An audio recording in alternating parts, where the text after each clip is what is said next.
Fala aí, Dev, tudo bem? Vim mostrar para você um projeto que eu venho trabalhando aí nos últimos 2 meses, um mês e meio mais ou menos, que é um blog. Ele foi feito no front em React, back-end aí trabalhando com Express, Node e o banco de dados foi feito no MongoDB. Bom, a gente tem aqui um botão que leva para a página inicial, vai ser usado principalmente nas outras, né? Estando em outro lugar, a gente consegue voltar para a página inicial. Uma barra de busca que busca palavras que estejam tanto no título quanto nas tags aqui embaixo também.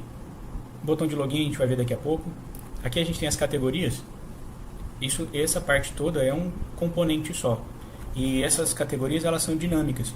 Conforme o proprietário do blog cadastra uma nova categoria, ela aparece aqui automaticamente. Se mudar o nome de uma delas lá no banco, também altera aqui. E os posts que estão relacionados a essa categoria são atribuídos à nova categoria. Aqui a gente tem um post que está em destaque. Esse post é sempre o último que foi feito aqui, que foi incluído no banco. Depois dele a gente tem os posts anteriores, a gente tem mais 10 posts aqui.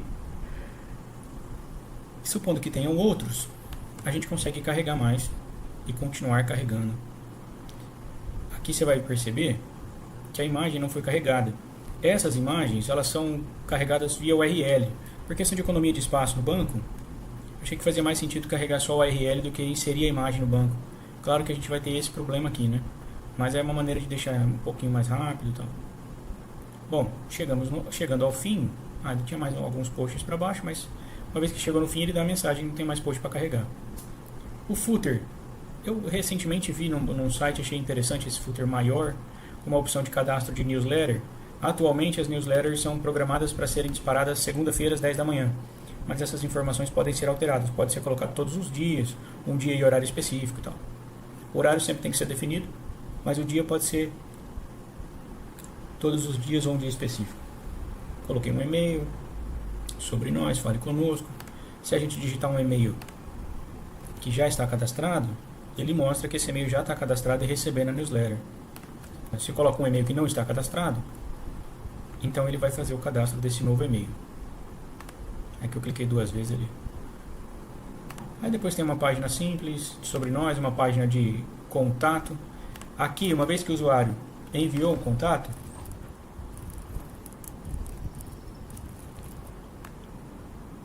essa mensagem é enviada para o e-mail do blog. Tá? Essa parte é a parte inicial aqui, é isso aí. Efetuar login, a gente pode efetuar o login se já tiver o cadastro, registrar uma nova conta ou se esqueceu a senha. Clica nessa opção de esqueci minha senha e ele abre uma opção em que eu posso inserir o meu e-mail e ele vai enviar um link. Viu que esse usuário aqui não está cadastrado, eu deixei para a gente cadastrar agora. Ele envia um link, vou colocar um que está cadastrado,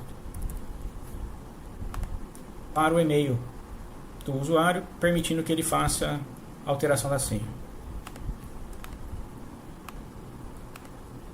Efetuado o login, você vai perceber que não mudou nada na frente, só que o botão de login já não existe, ele mostra o nome do usuário e uma foto ali. E aqui é o menu. Nós vamos ter 4 níveis de usuário. No primeiro nível, que seria o nível só de leitor, ele aparece exibir perfil e configurações. No perfil ele mostra o perfil do usuário que foi cadastrado. Em configurações, isso é igual para todos os níveis. Alteração de e-mail, alterar a senha, excluiu a conta. Se eu quiser alterar e-mail, só digitar um novo e-mail. Alterar a senha, tem que pôr a senha atual e a nova senha. Se quiser excluir a conta. Depois disso, no nível de autor, que seria o segundo nível da aplicação, a gente tem os posts desse autor. Então, cada autor vai visualizar só o próprio post, né? E ele tem a opção de editar esse post.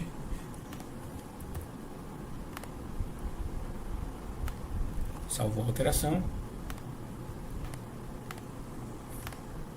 Aparece lá alterado. Ou ele pode excluir um post que ele acha que não teve um bom desempenho, ou que ele acha que não ficou legal de alguma maneira. O autor tem essa possibilidade. Para a criação de um novo post,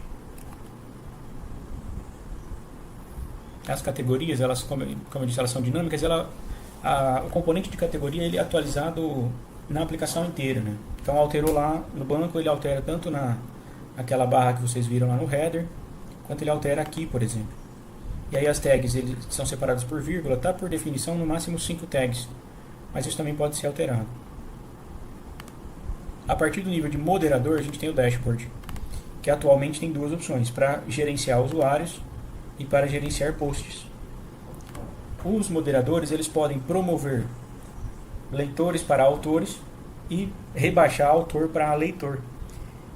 Vamos imaginar uma situação em que o autor tenha feito uma publicação ou tenha feito alguma coisa que ele não deveria, ou que tenha, enfim, que precise ser verificado. O moderador pode simplesmente rebaixar ele para leitor, então ele não consegue mais gerenciar os posts, os próprios posts, seja para incluir ou para excluir alguma coisa. Agora, o moderador não pode promover um autor para moderador, nem um moderador, ele não pode também rebaixar um outro moderador. Para fazer essas alterações, essas promoções e rebaixamentos aí, precisa ter a característica de proprietário. O proprietário pode rebaixar um moderador para autor ou para leitor e pode promover um autor até moderador. De fato, o proprietário pode inclusive promover um moderador para proprietário também. O blog teria mais de um proprietário. Só que ele mostra que promover esse usuário para proprietário não pode ser desfeito, porque nenhum proprietário tem a opção de rebaixar outro proprietário. Aqui a gente tem 2 proprietários. Agora a gente não consegue mais rebaixar ele e dar um erro para atualizar o cargo, porque é uma questão de proteção para o proprietário do blog, para garantir que ninguém possa rebaixar o próprio proprietário. Bom, a gente consegue relacionar os usuários por cargo e também consegue fazer uma busca por e-mail ou por nome, tá? É possível fazer essa busca, tanto a edição quanto a exclusão também. Aqui o proprietário consegue o moderador também consegue visualizar todos os posts de todos os usuários.